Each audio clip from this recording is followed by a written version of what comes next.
Major funding for this program provided by the Moving Image Trust Fund. Additional funding for this program provided by the Arkansas Agriculture Department. Hello, I'm Tony Brooks, and this is Agri Arkansas.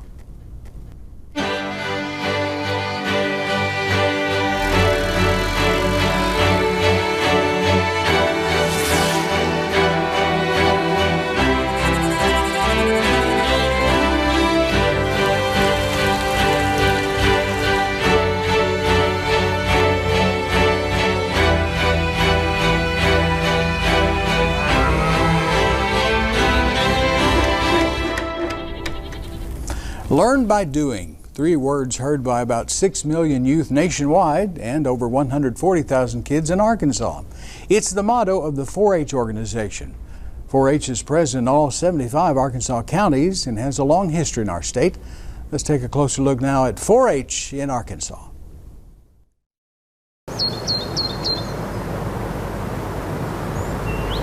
.4-H is the largest youth organization in the world. The 4-H's stand for Head, Heart, Hands, and Health. This started in 1908 in White County, Arkansas, as far as Arkansas 4-H is concerned. We have 4-H in every county in the state. Of course, it didn't start out that way. It started out just in White County and then it grew from there. We started with children actually trying to educate their parents on how to grow crops, and the parents listened to the children, so they would have their own little fields that children would be growing, and so the moms and dads would look at the progress of their fields, and so they began to adopt some of those standards for their own practices. The agents were trying to go out and teach the adults these practices, and they weren't really getting a long way, so they thought, well, we'll just start with the kids and see if we can teach the kids, and it worked out. I work with the youth livestock portion of our projects in Benton County.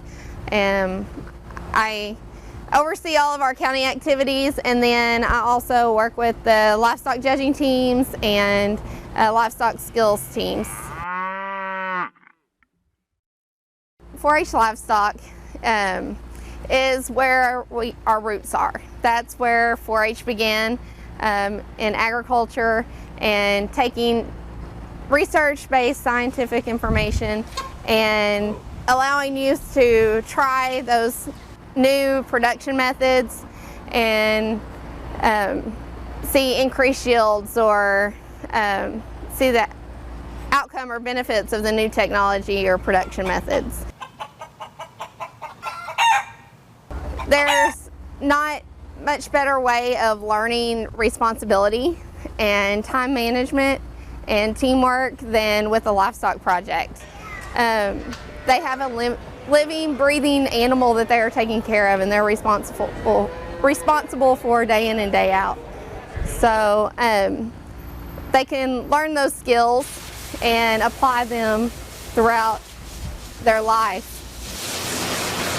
The kids leave a 4-H livestock project with responsibility, teamwork, decision-making skills, and even public speaking skills, and being able to speak to adults about their project.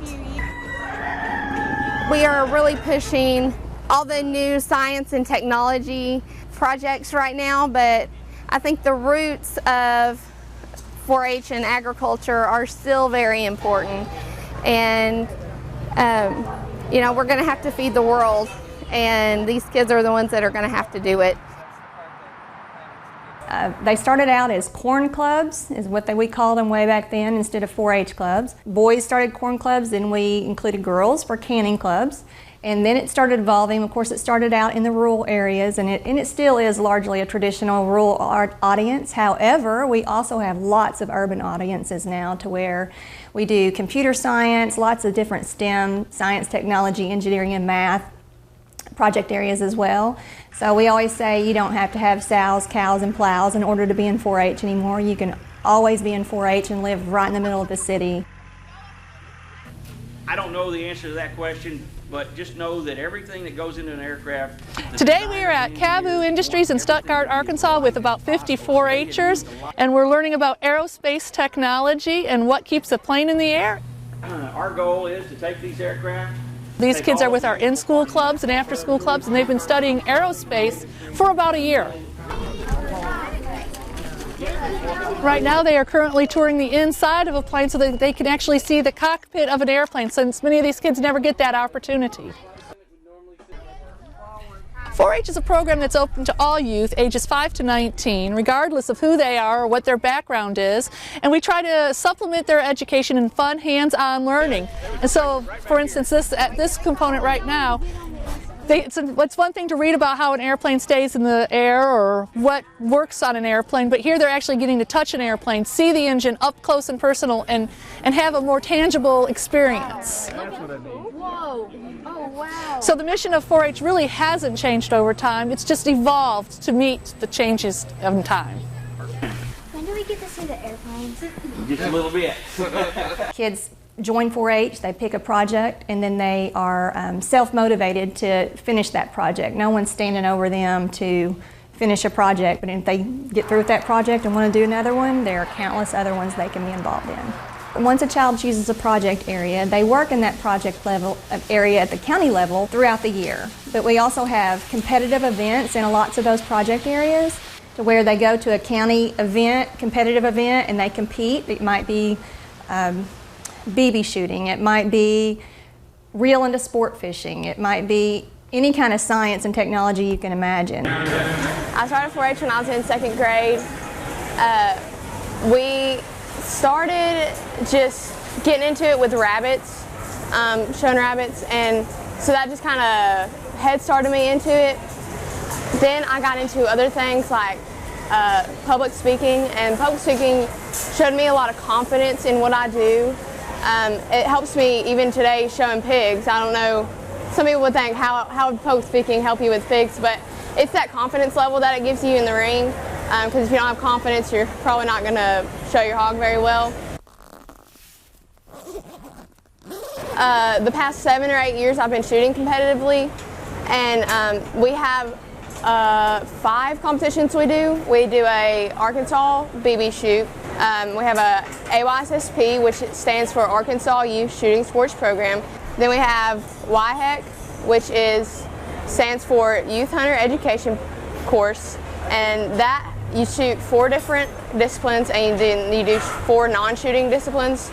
So we shoot shotgun, .22, archery, and muzzleloader, and then we do non-shooting, which are the hunter's safety exam, safety trail, compass and orienteering, and wildlife ID. And then we also have range events, which is just strictly shooting. We shoot 7 different things, and that's .22 rifle, .22 pistol, air rifle, air pistol, shotgun, muzzleloader, and archery. And it's a very diverse audience. Of course, our mission is to reach anyone who wants to be in 4-H. We offer it free of service to anyone in Arkansas. We have extension offices in every single county in Arkansas, which is a great reach that we have, and everyone is invited to join. We train leaders as well, volunteer leaders, because those kids need a caring adult to be around them. They need mentors. So we have a lot to offer adults as well. 4-H leaders just help the younger kids. Well, it's through 5 through 19, just to help advise them throughout, projects, public speaking.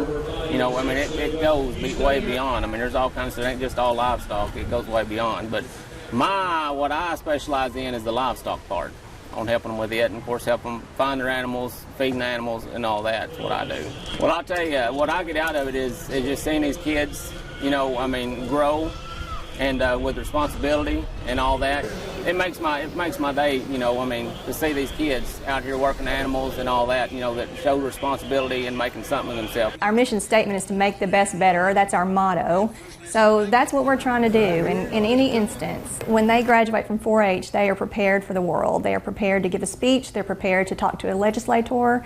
They're prepared for life. Later in the program, we'll talk more about Arkansas's 4-H program with Angie Frio with the University of Arkansas Cooperative Extension Service and Rachel Harris, a 4-H'er in Faulkner County. But first, we recently spent a Saturday in Plumerville, Arkansas at a festival dedicated entirely to goats.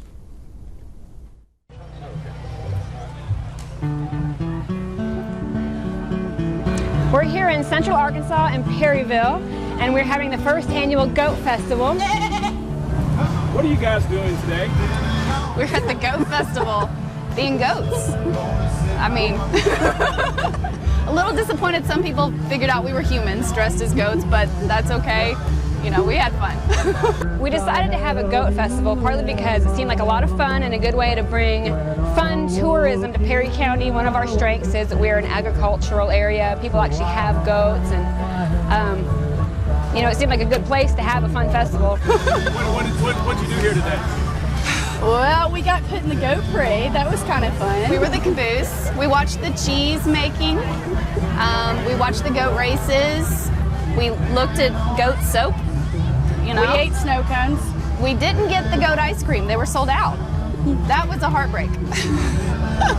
Over the last several years, there's been a real effort in Perry County to try to draw people's gaze out this direction. You know, we're really close to Little Rock, we're close to Conway, we're close to Russellville, and kind of feel like it's a hidden gem in Central Arkansas where it's a quick trip out here and just different enough. We're a world away, but right next door. We have had a goat costume contest and a goat parade. We have food vendors. We have live music all day. We want everybody to bring their goats out on a leash. And if you need to drop your goat off for a while, we have a goat check. It's like a coat check, but it's a goat check. And so you can drop them off and let them play. And then for people who don't have goats, own goats, we're going to have the GOAT game show, greatest of all time. That's actually going to have a sports theme. So if you know anything about goats or LeBron James, this is a great place to come. My granddaughter and I have some dairy goats, and we volunteer to bring them down here for people to pet, and we are bringing some of our milkers down later for a milking competition.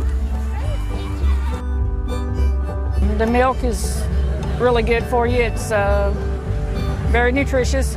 You can make soap out of it, you can make lotion out of it. It's the same pH as your skin so that it absorbs into your skin. It's really good for your skin. So it's good for the inside of you and the outside of you. Declan is enticed by treats. Goats are a lot of fun, and you know, if you want to have a milk animal in your life, goats don't give more than you can drink. They give about what a family can drink, whereas a cow is really just more than a family can drink for the most part.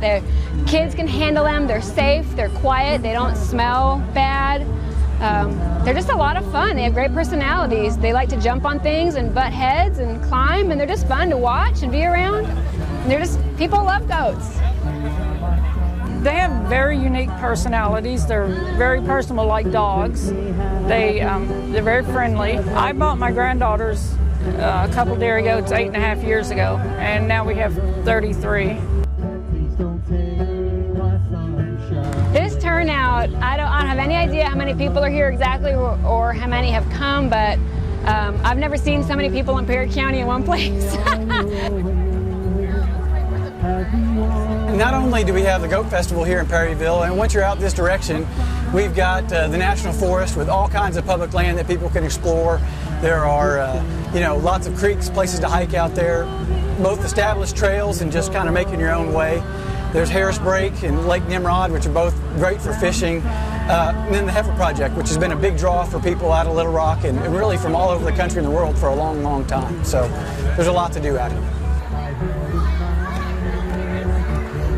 We look forward to seeing you at the next Arkansas Goat Festival. It's going to be a lot of fun. Bring the kids, bring the family. Yeah,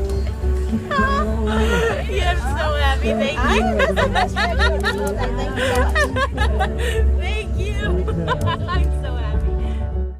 Looks like a lot of fun. If you'd like more information about the Goat Festival, you can visit the website on your screen and maybe even make plans to attend next year. With the changing of the seasons finally here, it's time to dust off your fall decorations, shake the wrinkles out of your flannel shirts, and hit the pumpkin patches. We found one between Augusta and McCrory. Take a look.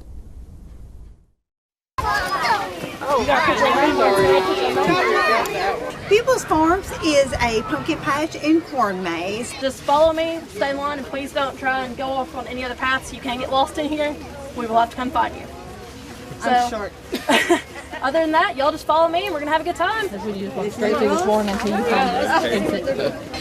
We offer a 60-acre U-Pick pumpkin patch, hay rides, horse and wagon rides, train rides, concessions, thousands of pumpkins to choose from, a play area, a barnyard where you can pet and feed the animals.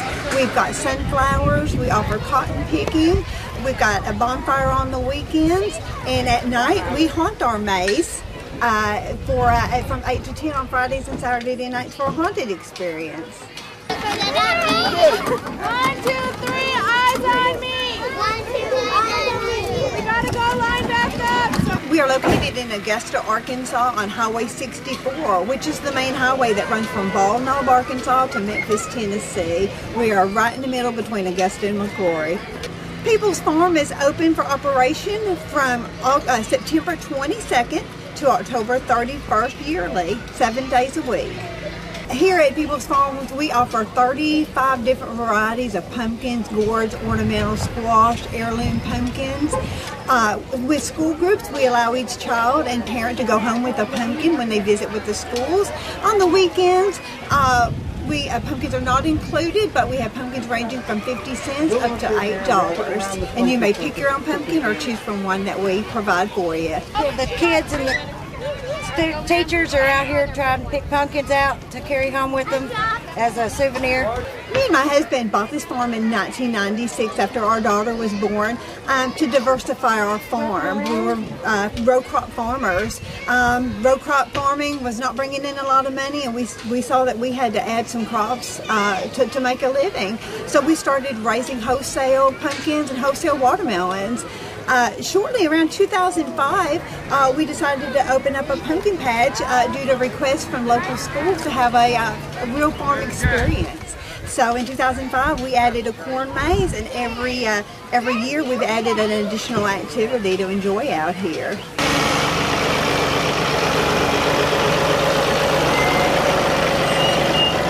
I enjoy sharing my farm with everybody because so many children in our area, even though they live around the farm, have not seen pumpkins growing in a field, cotton, they haven't seen sunflowers. We allow them the experience to actually go pick their own pumpkin, and to see them ask tons of questions, and it just brings a lot of enjoyment to me. I love to share my farm. Not a bad way to spend this Saturday.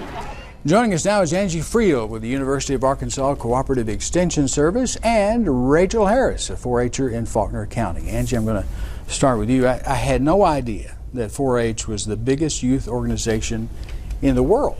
Where do you find 4-H'ers? Everywhere? You can find them everywhere. Of course, there's a huge amount of 4-H'ers in America, and also Puerto Rico and Guam have a lot of members. We always see them at our national conferences, but Germany, Switzerland, all of Europe has 4-H everywhere.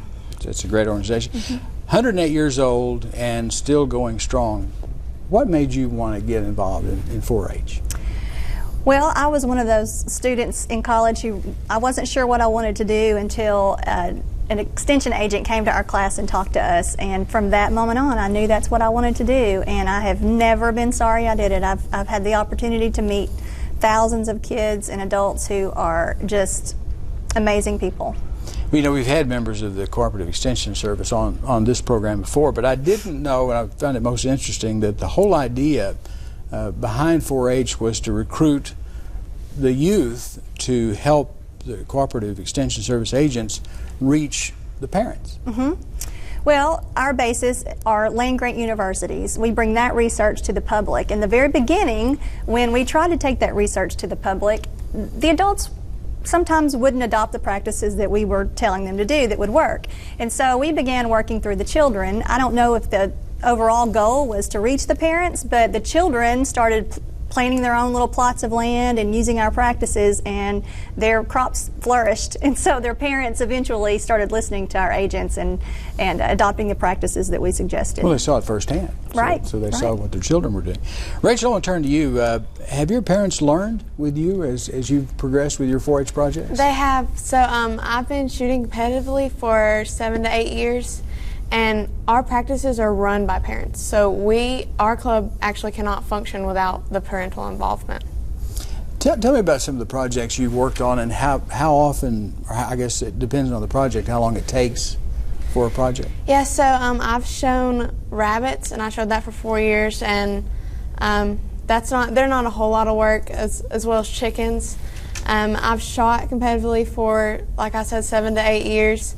We practice quite a bit, usually Tuesday, Thursday, Saturdays, and those practices are, a few hours each. I've also I'm really involved in community service throughout the state, really, and those projects can vary in times. It just depends on what we're doing and how we're helping. So you have a criteria that you follow with each project, or are you on your own, or do you have? It's some of both. One thing I really like about 4-H is they're not just going to do it for you. Like, you're going to learn everything, every part of how you're going to do what task you're assigned to. Okay. Making the best better has taken on a new meaning since those corn and canning clubs back in the early 1900s. Talk to me, both of you, about some of the high-tech projects. That we saw one with aerospace, but I'm sure there's many high-tech projects. We do. We have a 4-H science coordinator, and his job is to bring those science activities to classrooms and to agents, actually, to take to their counties. And we have everything from how electricity works, what a circuit is, to some computer science and coding. That's a big push with us right now. We're going into the schools and teaching coding.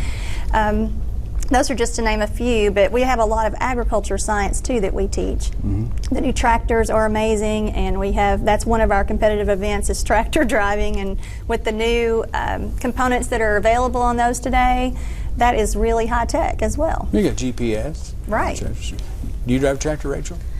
I have before, but not on a regular basis, no sir. Tell me about some of the high-tech projects that you've been involved with. Well, in our county, in Faulkner County, we have a Clever Bites Club, and they have kids of all ages. I think the youngest is 6 in that club, and the oldest is about 15.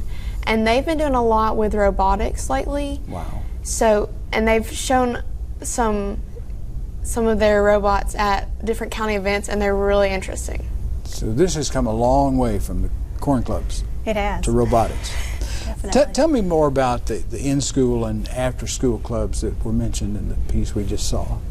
Okay, we have traditionally 4-H in Arkansas has been through community clubs, and this year we hired a new in-school club coordinator to where we're going to be going into the schools in Arkansas and having 4-H clubs in the schools. Lots of states already do this, but we wanted to expand our mission, expand our goals, and that's one of the big things that we have some pilot counties this year, and then next year we're hoping to unveil it to the entire state. Very good. We also have an after-school program as well that's targeted toward after-school daycare centers who have older kids who come there after school, and we have a coordinator who runs that program and offers them training.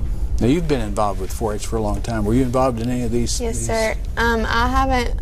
So like she said, the in-school is just starting, so I'm hoping to be involved in that within our county, but we haven't been involved in that yet. The after-school stuff, I went to some other clubs and helped run the meetings and do activities with the kids, so yes, sir. So this is for youngsters and adults. Now, what if we have an adult watching a grown-up that says, I really would like to get involved with that, but I may not have a child in 4-H, or I may not know a lot about agriculture. Is there a place for those people? Definitely. All they need to do is go to their local county extension service and ask how to sign up. There are background checks because we want to keep everyone safe, sure, but it's a fairly simple process, and it's $10 to go through that background check, but that's very inexpensive for lots of different programs nowadays. But we will get them trained. We have lots of online classes as well as face-to-face classes to teach them different things about 4-H and get them up to speed if they're not familiar with it. So if a grown-up has a particular skill that they excel in, or a profession that would lend itself to what you guys do, that would be something that you would hopefully be interested in. Definitely. County agents love people to come volunteer to come speak to the kids. They could come to a club meeting. We have lots of teen leader clubs across the state that they could come speak to them as well in their county, or some counties cluster together for workshops. And if there's an expert that wants to teach something, they would love to have them. What about youngsters that are maybe watching this show and watching you ladies here on Agri Arkansas, and they want to get involved in this great organization. Rachel, what can they do? Well, just like Miss Angie said, I'd get with their parents and I'd go to the Cooperative Extension Service of their county and just tell them you want to get involved. And basically, anything that they like to do, they can find that in 4-H. 4-H is full of endless opportunities, so I definitely encourage everyone to get involved. Is it growing? You have a lot of youngsters that are new ones that are coming on board? We do. And this program is cyclical, so sometimes we have our ebbs and flows, but right now we have some momentum going right now. We have lots of new programs, and it's easy to get involved, it's free to get involved, and it's for the whole family. I've seen adults learn just as much or more than the kids in this program, and we have state and national events for the adults as well as the children. Ladies, thank you so much for being here. Thank you. Hope you have me back again. Thanks. And thank you for joining us, and we'll see you next time on Agri Arkansas.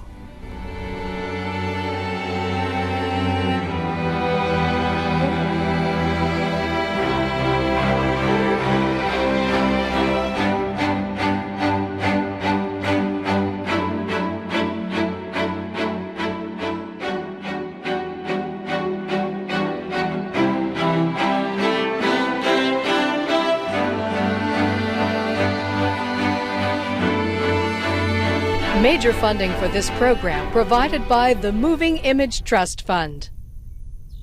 Additional funding for this program provided by the Arkansas Agriculture Department.